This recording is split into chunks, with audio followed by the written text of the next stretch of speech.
Hola, queridos estudiantes. Sean todos bienvenidos a un programa más del Derechazo, en el que cada día aprendemos algo nuevo sobre el derecho.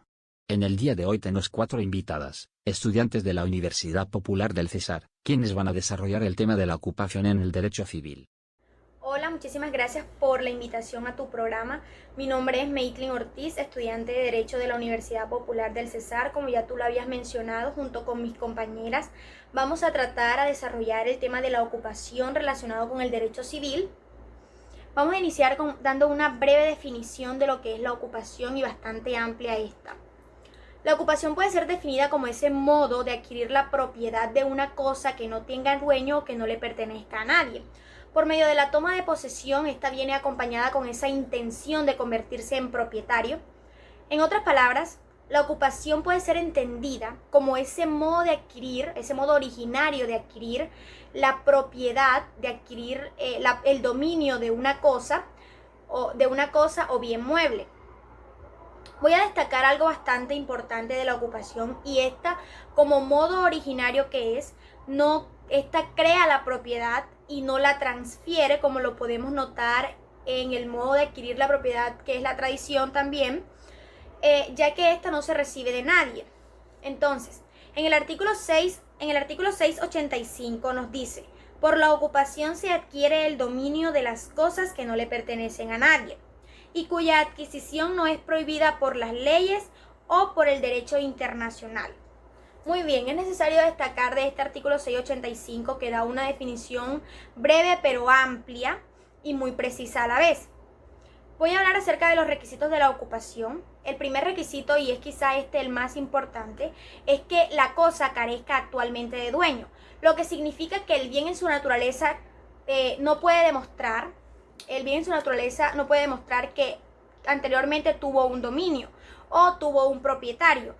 Mientras este demuestre que sí es así, entonces no se puede hacer la ocupación de este bien. Bueno, entonces ya tenemos claro que no puede existir un dominio anterior de la cosa mueble. En Roma anteriormente se definía estas cosas que no le pertenecen a nadie como res nullius. Ellos lo ejemplificaban de la siguiente manera, diciendo que pueden ser las piedras, diciendo que pueden ser las conchas y otras sustancias que arroja el mar. Bueno, otros temas que se adentra a este requisito son los animales bravíos o los animales salvajes, entre otras cosas. Es una de las ramificaciones de la ocupación que más adelante nosotros los vamos a desglosar junto con mis compañeras. El segundo requisito, y muy importante también, es la aprehensión material con intención de convertirse en dueño o con intención de adquirirla. Se debe tener esa intención, se debe tener esa voluntad, como ya dije al principio de mi ponencia, de poseer la cosa mueble. De lo contrario, pues no se podrá hacer esta adquisición. La aprehensión material puede ser real o puede ser presunta. ¿Cómo así? Real, cuando el ocupante toma la cosa en su poder, cuando la tiene físicamente en sus manos. Menciono ocupante porque así se le denomina al propietario o a la persona que inicia el proceso de adquisición o de aprehensión de la cosa. Puede ser presunta, esta aprehensión material puede ser presunta cuando se realiza un acto voluntario sobre una cosa, pero que todavía no se tiene físicamente. Un ejemplo de ello es el cazador que hiere al animal e insiste en perseguirlo. Él todavía no lo tiene en sus manos, pero con el daño que le hizo, pues tiene la intención de adquirirlo. Voy a destacar nuevamente la voluntad. Se debe tener la intención de adquirir la cosa para poder convertirse en dueño de la misma. Acá nos mencionan una excepción en este punto, y es que nos dice que los niños menores de 12 años y las personas con discapacidad mental no pueden convertirse en ocupantes de nada, no pueden adquirir la propiedad de una cosa por medio de este modo que es la ocupación. Así lo establece la ley 100.306 de 2009, modificado por la ley 1996 de 2009. Muy bien. El tercer requisito y último es que las cosas deben estar permitidas por la ley, la ocupación de esta. Aquellos bienes muebles que muestren haber tenido un dominio anterior, por ejemplo, no pueden ser ocupables, como ya se mencionó anteriormente, que es el primer requisito. En este punto voy a hacer una aclaración de los bienes abandonados voluntariamente y de esos bienes extraviados. Los bienes abandonados voluntariamente sí pueden ser ocupables, pero los bienes extraviados no pueden ser. ¿Por qué? Por la simple razón de que se presume que estos fueron perdidos por su dueño y este no tuvo la intención de abandonarlos. Ok, ¿qué se debe hacer en este caso? En este caso de esos bienes que se extravían, se les debe llevar a la entidad correspondiente, en este caso a la policía, para que los tome en su poder y haga la debida publicación, porque se deben poner a disposición del dueño. A estos bienes que les son entregados por parte nuestra, si en tal caso no los llegamos a encontrar a la policía, se denominan bienes mostrencos. Voy a hacer alusión al artículo 675 del Código Civil, que hace precisión sobre el concepto de los bienes baldíos.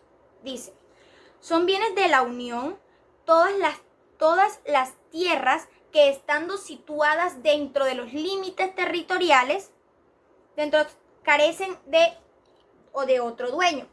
Estos bienes de la nación, como su mismo nombre lo dice, o tierras baldías, bienes baldíos, le pertenecen al Estado, no son ocupables porque es otra prohibición, es otra limitación que pone la ley a la ocupación.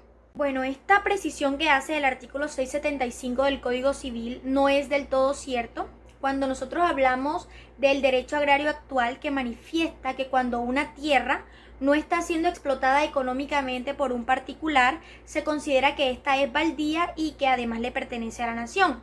Pero si, por ejemplo, esta tierra sí está siendo explotada por un particular, esta tierra se encuentra en un suelo rural y que además de eso no le pertenece a nadie, se considera, según lo que dice el artículo 1 y 2 de la Ley 200 de 1936, que esta persona puede tener una presunción de la propiedad. Además de ello, teniendo en cuenta que esta persona no puede exceder, se le permite esta explotación económica siempre y cuando no exceda la explotación económica, según lo dispuesto por la ley que ya mencioné anteriormente y la Ley 4 de 1973. Cabe destacar importantemente que cuando una persona está explotando económicamente una tierra y dentro de ella tiene una siembra, por ejemplo, no adquiere un derecho de dominio sobre el suelo como tal, o no adquiere la propiedad del suelo, porque la propiedad del Estado es imprescriptible, estos bienes baldíos, pero sí adquiere un derecho sobre esa siembra, sobre lo que produce esta tierra, porque es quien la está manteniendo. Resulta indispensable traer a colación la sentencia T488 de 2014, donde se presenta una problemática social y una problemática institucional en torno a los bienes baldíos.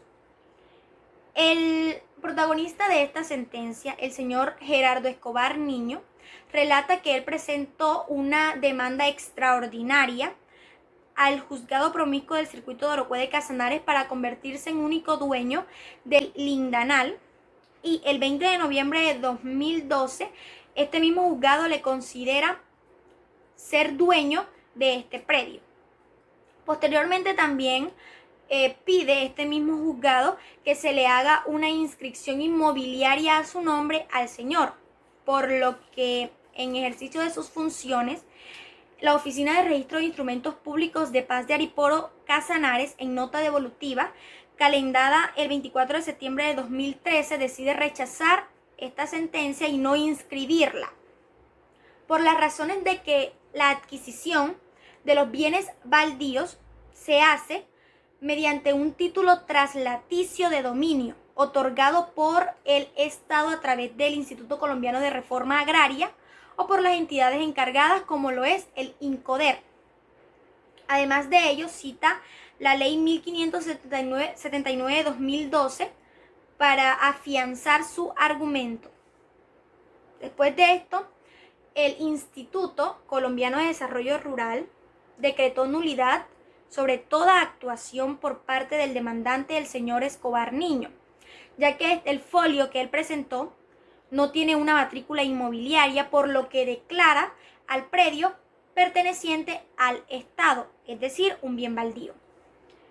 Se une a este proceso, en forma de revisión, la Sala Quinta de Revisión de la Corte Constitucional, quien entra a estudiar la acción de tutela interpuesta por el señor Escobar Niño, porque esta persona considera que se le están vulnerando derechos fundamentales, presenta una acción de tutela en contra de la Oficina de Registro de Instrumentos Públicos, y la Corte Constitucional entra a estudiar todo lo manifestado por el señor, todo lo manifestado por la Oficina de Registro de Instrumentos Públicos de Paz de Ariporo Casanares y el Juzgado Promiscuo del Circuito de Orocué Casanares.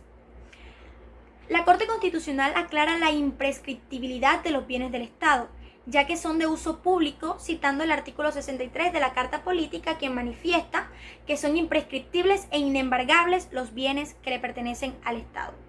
También culmina su ponencia diciendo que la prescripción es un modo de adquirir la propiedad, pero no para adquirir los bienes de la nación o los bienes baldíos. Solamente se puede hacer a través de la ocupación, como ya lo había dicho al principio de mi ponencia. Esta es la excepción. Entonces, dentro de su resolución, ¿verdad?, a este conflicto, resuelve que la acción de tutela que presentó el señor Escobar Niño no será tomada en cuenta, ya que no se le están vulnerando ningún derecho fundamental, y también deja sin efecto la sentencia emitida por el juzgado promiscuo del Circuito de Orocué dentro del proceso agrario de pertenencia. Por tal razón manifiesta que no le pertenece este predio al señor Escobar Niño y que la sentencia queda totalmente anulada para que esta persona no pueda abrir nuevamente un proceso. Muchísimas gracias. Buenas, hoy nos encontramos en El Derechazo, un programa para aprender más sobre el derecho. Mi nombre es Angélica Yelitza Sara Cadena, estudiante de la Universidad Popular del Cesar. Hoy vengo a hacer un análisis sobre las clases de ocupación, denominadas caza y pesca, y también conocidas como ocupación de cosas animadas. La caza y la pesca están definidas en el artículo 2811 del 1974, como esos actos dirigidos a las capturas de animales silvestres, ya sea dándole muerte, mutilándolos, capturándolos o atrapándolos vivos, y la recolección de sus frutos. Además, en los términos del artículo 30 de la Ley 84 en 1989, nos dice que el territorio nacional colombiano tiene la caza para animales bravíos, en algunos casos. ¿Cuáles son esos casos? Los verás en el siguiente video. Los cuales son con fines de subsistencia, es decir, teniendo por tal la caza que se realiza para el consumo de quien lo ejecuta o para su familia, siempre y cuando no esté prohibida total, parcial, definitiva o temporalmente. ¿Con qué fin? Con el fin de evitar que algunas especies entren en extinción, y con fines científicos, investigativos, educativos, deportivos y fomentos.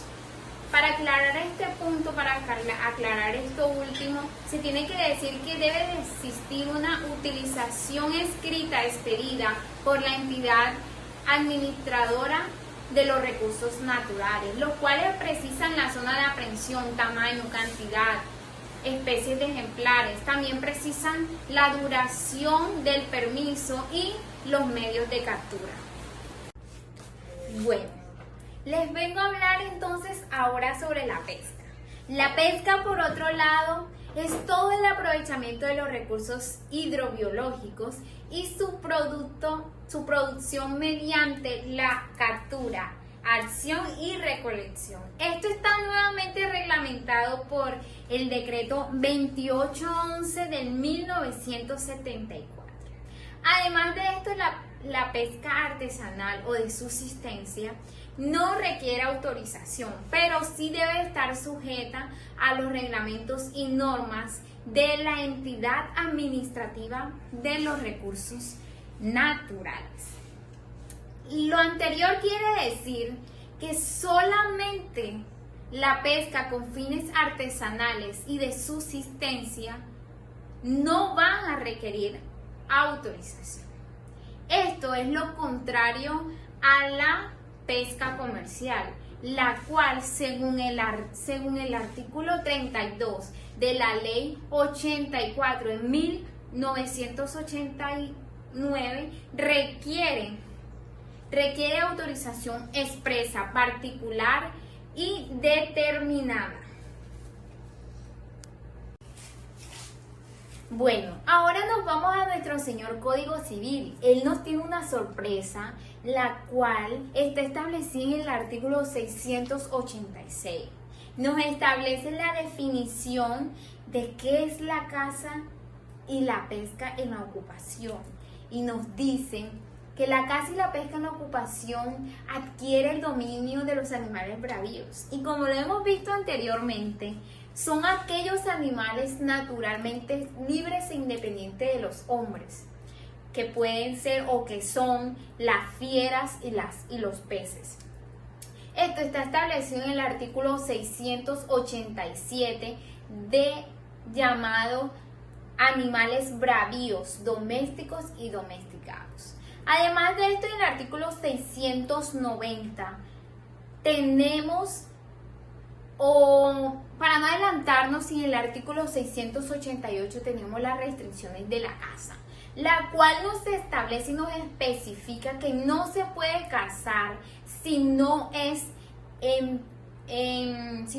en tierras propias o en tierras ajenas, si no se tiene la autorización o permiso del dueño. Además de esto, nos vamos al artículo 690. ¿Qué nos dice el artículo 690? Estas autorizaciones de la pesca. Y este artículo 690 fue subrogado por el artículo 32 de la ley 84 de 1989. La cual ya hemos visto y ya hemos estudiado, pero podemos hacer un aclaramiento. Y nos dice que la pesca será permitida la captura interna o exploratoria, pero para la realización de esta requiere una autorización particular y determinada de la Administración de los Recursos Naturales.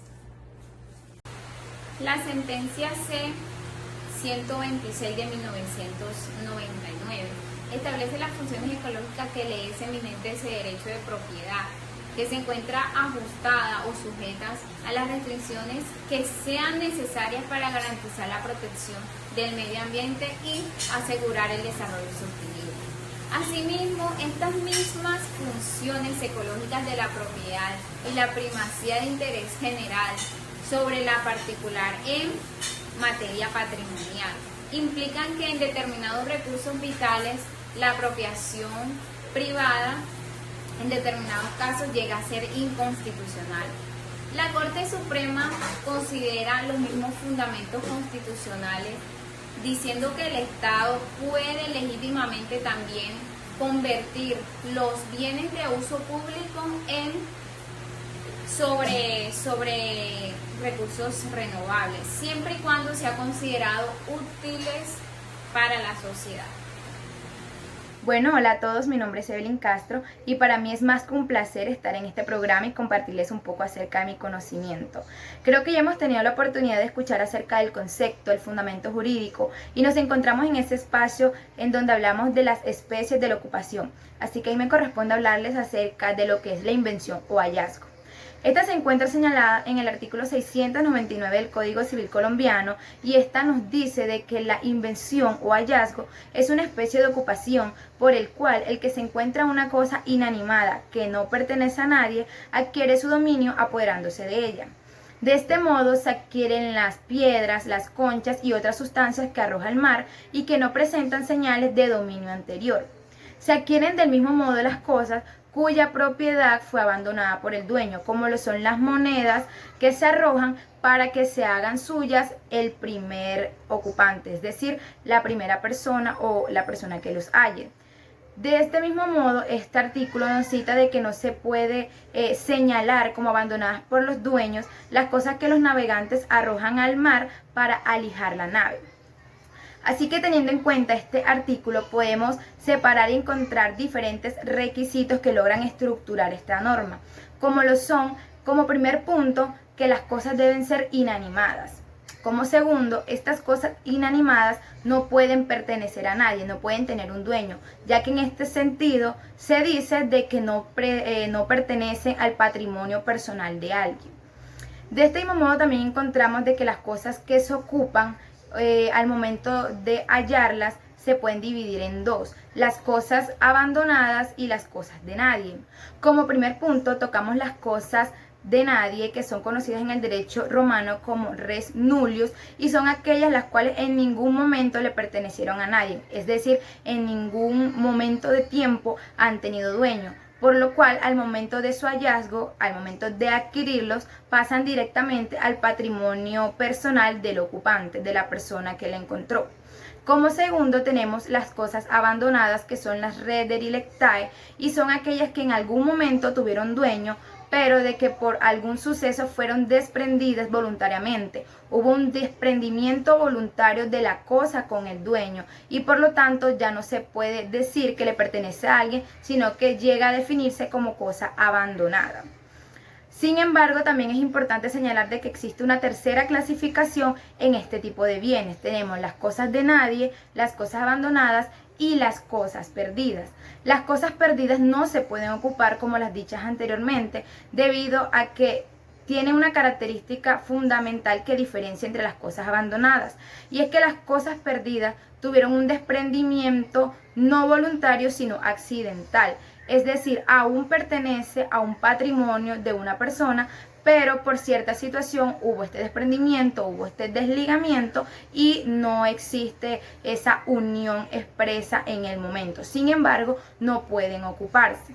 Ahora, en el artículo 700 del Código Civil nos encontramos acerca de la apropiación de los tesoros. Este nos dice que el descubrimiento de tesoros es una especie de invención o hallazgo. Se dice que los tesoros son las monedas o joyas u otros efectos preciosos que al ser elaborados por el hombre se han encontrado sepultados o escondidos por un largo tiempo y que de esto no se tiene memoria ni indicio de su dueño. Estos pueden ser apropiados. Sin embargo, en el artículo siguiente, en el artículo 701, nos encontramos con lo que es la propiedad del tesoro y nos habla de que si tú o la persona descubre o halla un tesoro en un terreno ajeno, esta persona deberá dividir lo encontrado o lo descubierto con el dueño del terreno. Esto se da solamente si este descubrimiento se dio en caso fortuito o con el permiso del dueño del terreno para que ocurriera este descubrimiento. Del mismo modo se dice que si la persona que descubrió el tesoro y la persona dueña del terreno es la misma, pues tendrá una adquisición total del objeto hallado. Sin embargo, encontramos algunas excepciones. Por ejemplo, el caso de que un funcionario público descubra un tesoro en uso de sus funciones, queda completamente prohibido la ocupación de este tesoro, como lo expresa la Ley 1201 del 2008.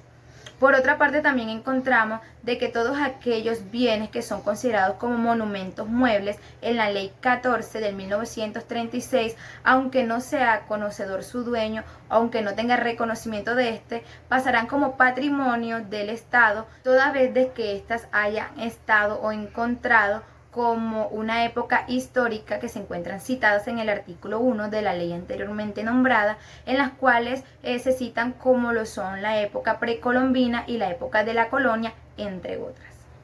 Bueno, y para ejemplificar un poco más de qué manera se encuentran incorporados estos términos como lo es la ocupación, el hallazgo, los tesoros en nuestro estado, en nuestra constitución, nos encontramos con la sentencia 553 del 2014, por la cual se crea una demanda de constitucionalidad hacia el artículo primero, al parágrafo del artículo 2, al numeral 4, el artículo 3 y el artículo 15 de la ley 1675 del 2013, por la cual se reglamentan los artículos 63, 70 y 72 de la Constitución Política, que son relativas al patrimonio cultural, es decir, el patrimonio cultural sumergido. En esta básicamente se crea una demanda hacia ciertos artículos, los cuales estipulan ciertas definiciones y ciertos criterios para que algo sea considerado, para que un hallazgo sea considerado patrimonio cultural sumergido.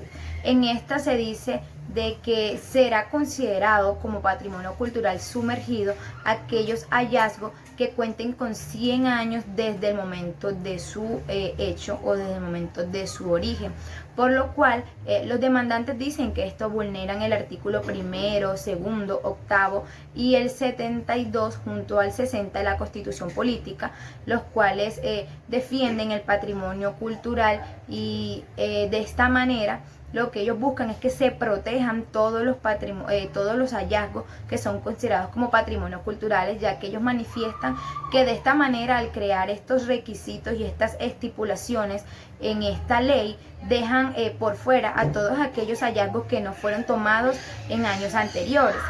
Así que como resuelve de esta sentencia, se dice de que declaran exequibles estos artículos, defendiendo de que ellos en ningún momento no buscan respaldar la ley 397 del 1997, que es la que habla acerca de las disposiciones del patrimonio cultural en general, sino que por el contrario buscan la ampliación de estas y que no buscan, digamos, no permitir el cuidado de las otras cosas que se encuentran como patrimonio cultural de la nación, sino que por el contrario crean una extensión de estas normas y de la protección para estas.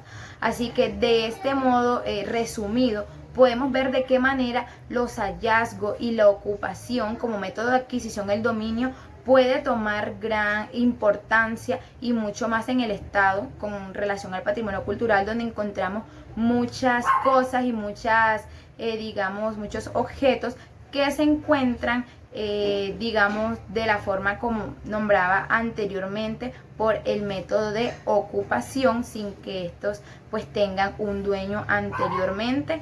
Así que espero de que de verdad les haya sido claro y que puedan comprender este tema más a profundidad. Bueno, mucho gusto. Mi nombre es María Daniela Olaya Gómez y agradecerle principalmente al programa El Derechazo por permitirme compartir junto a mis compañeras un poquito de conocimiento frente a la ocupación en el derecho civil.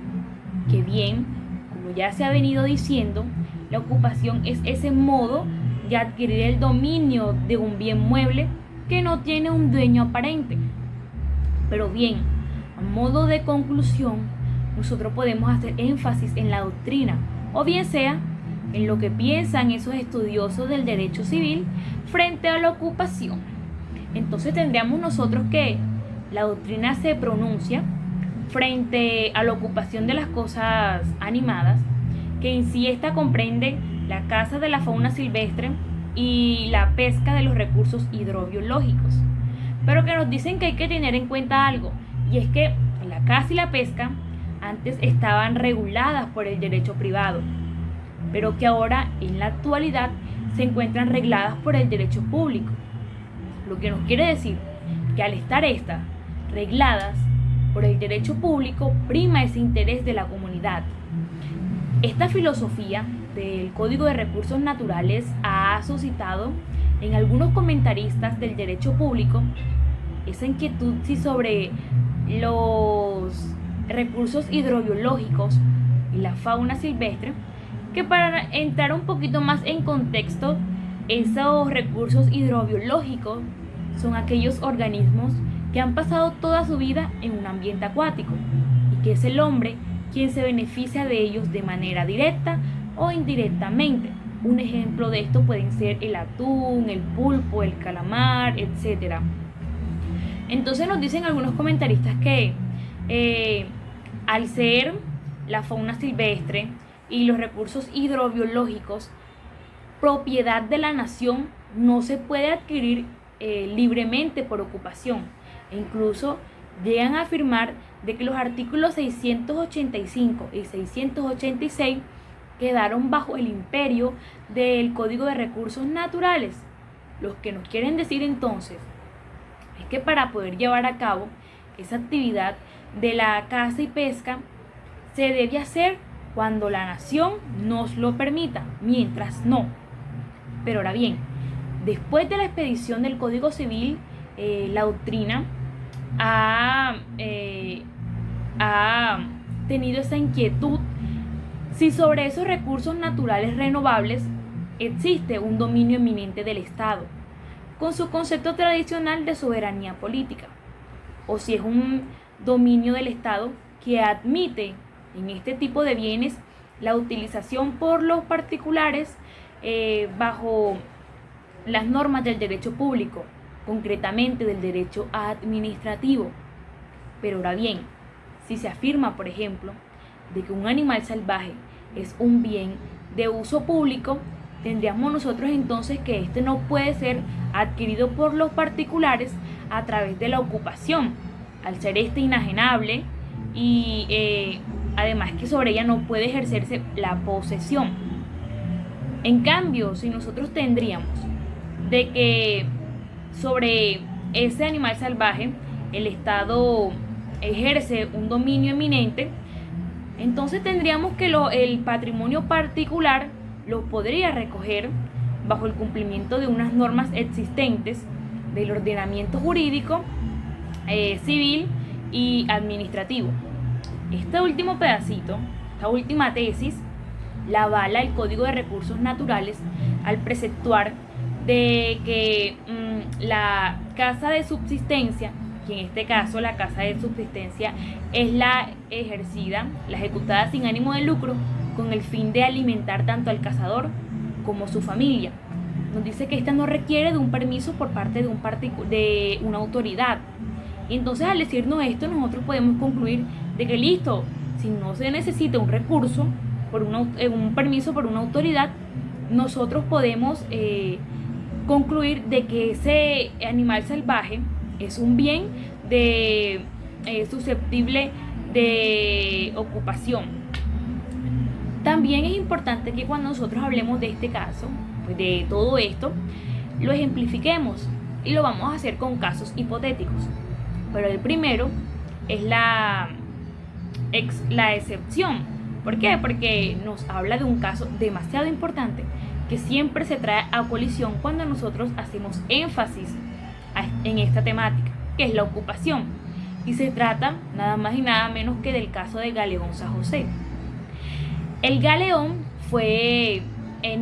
naufragó en las costas del Caribe colombiano en la época de la colonia, por decirlo así, en el año 1708, y que iba lleno de joyas y de piedras preciosas y de gran valor. Este caso se llevó a la Corte Suprema de Justicia con el fin de que ésta, conforme a lo establecido en el artículo 701 del Código Civil, que este trata de la división del tesoro encontrado en terreno ajeno, hicieran una división de este tesoro encontrado, a lo que el fallo que profirió la Corte fue contundente y nos dijo de que, claro, este era un tesoro porque no tenía un dueño aparente, porque estaba enterrado muchísimo tiempo en el mar. Pero nos dice, sobre esta ley 701 del Código Civil, prevalece la ley 14 de 1936. Por lo tanto, aquí nos hacen énfasis hasta en el patrimonio nacional sumergido y nos dicen no, lo que pasa es que esto es un monumento mueble, tiene más de 100 años de estar en aguas marítimas, por lo tanto esto no puede ser buscarse o no puede considerarse como repartirse esto como un tesoro. Y podríamos nosotros concluir entonces de que este tesoro el Galeón de San José, no puede adquirirse por ocupación, porque es un monumento de la nación, como ya mencionamos anteriormente. Por lo tanto, el galeón viene siendo un bien del Estado.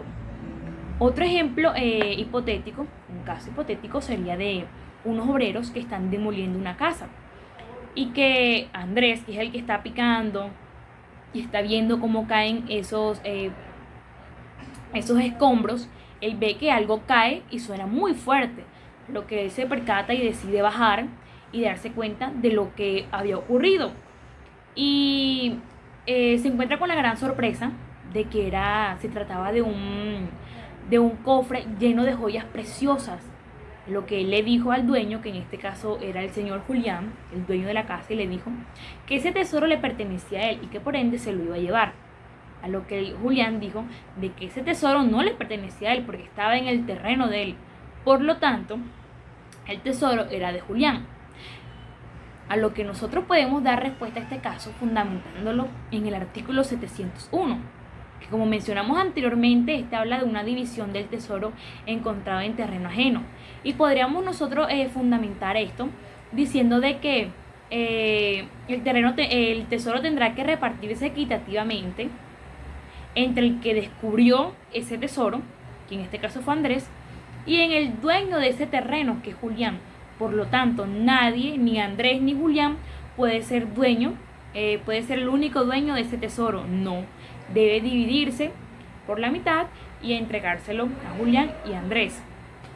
Si en otro caso hubiera sido de que Julián, que es el dueño de la casa, hubiera sido también el que descubrió ese tesoro, entonces ese tesoro sí recae sobre él. Pero el caso no fue así, fue muy diferente. Además de que a nosotros nos dicen que el que descubrió este tesoro, que fue Andrés, tiene derecho a esa repartición si lo encontró en un caso fortuito, que fue precisamente lo que ocurrió, porque él no esperaba encontrarse eso. Bueno, otro ejemplo de un caso hipotético podría ser de un señor llamado Ignacio, que le encantaba coleccionar muchas monedas de años atrás en un cofre que también era muy antiguo. Y resulta y pasa de que un día el señor Ignacio ha sido víctima de hurto y le han robado todas sus pertenencias y junto a ello el tesoro donde él coleccionaba sus monedas antiguas. Resulta y pasa de que los ladrones se vieron muy apurados y decidieron dejar ese cofre en una casa muy abandonada. Pero entonces luego llega Juan y él dice, el dueño de esa casa, que él quiere construir algo nuevo, renovar y hacer una casa en ese lote abandonado. Y se encuentra la gran sorpresa de ese tesoro, lo que él decide apropiarse de él e incluso volverlo noticia en el periódico más popular de la ciudad, por lo que pues se trataba de una colección muy antigua y demasiado buena. A lo que Ignacio se da por enterado por este medio y decide ir en busca de su reivindicación del dominio de ese tesoro. Y resulta y pasa de que Juan no le quiere devolver su tesoro porque dice que eso es de él por haber estado en su casa, porque él se lo encontró. Pero a nosotros aquí debemos resaltar algo muy importante, y es que para saber si la cosa ha sido abandonada voluntariamente por su dueño, no hay que observar solamente la ignorancia de quien lo abandonó, del dueño, sino también la naturaleza de la misma cosa. Siendo así las cosas, podríamos nosotros decir que si ese cofre hubiera estado lleno de periódicos de la semana anterior, de todo un año, o con monedas que actualmente nosotros observamos, podríamos decir entonces que esto es algo nuevo, pero no. El tesoro estaba cargado de monedas anteriores, por lo tanto, esto se trataba de una famosa colección y que por ende lo correcto que debe hacer él es buscar al dueño de ese cofre, de ese tesoro, y que esto lo podemos amparar bajo las normas del Código Civil en el artículo 704 y 705, en el que incluso el artículo 705 nos menciona de una omisión, que si Juan se da cuenta, ya sabe quién es el dueño y no entrega eso, luego de haber transcurrido 30 días después del hallazgo, él puede incurrir en un delito y que por lo tanto debe pagarlo.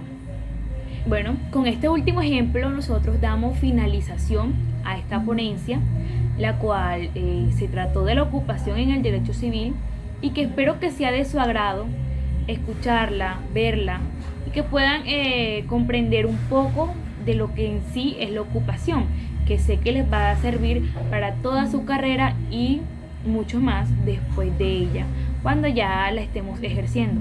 Nuevamente gracias al programa por hacernos esta gran invitación.